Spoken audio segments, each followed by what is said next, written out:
Hi, welcome to current affairs MCQ shorts for state services and UPSC. अभी recently नए chief election commissioner Gyanesh Kumar की appointment हुई है। इसी टॉपिक से क्वेश्चन देखेंगे। क्वेश्चन में आपको दो स्टेटमेंट्स गिवन है इसी रिसेंट अपॉइंटमेंट से रिलेटेड। आपको बताना है दोनों में से कौन सा स्टेटमेंट करेक्ट है।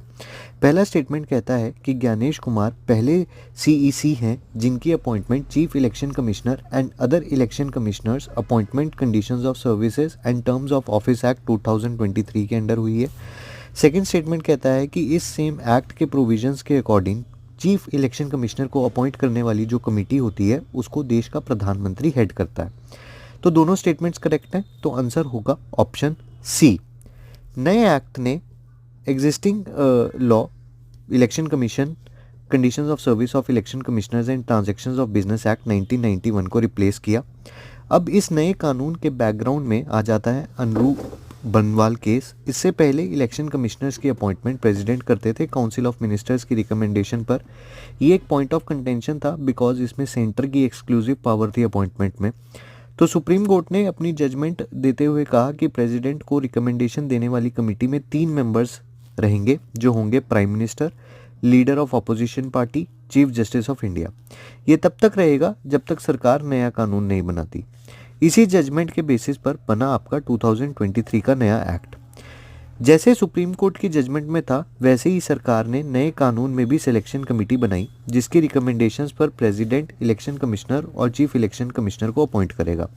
बस फर्क इतना था कि इस सिलेक्शन कमेटी में चीफ जस्टिस ऑफ इंडिया की जगह एक कैबिनेट मिनिस्टर रहेगा जिसको पीएम नॉमिनेट करेंगे। इस सिलेक्शन कमेटी को असिस्ट करने के लिए एक सर्च कमेटी भी होगी जिसका हेड होंगे यूनियन लॉ मिनिस्टर और सेक्रेटरी रैंक के 2 और मेंबर्स।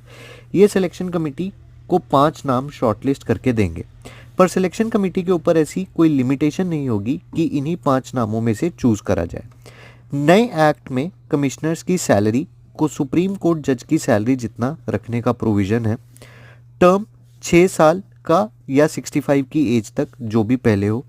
रीअपॉइंटमेंट अलाउड नहीं है और अगर किसी ईसी को प्रमोट करके सीईसी बनाया जाए तो वो भी टोटल पीरियड 6 ईयर्स का ही रहेगा। फॉर एग्जाम्पल एक्स एक इलेक्शन कमिश्नर है 4 साल से, अब उसे चीफ बनाया जा रहा है तो वो मैक्सिमम 2 साल के लिए ही सीईसी बन सकता है।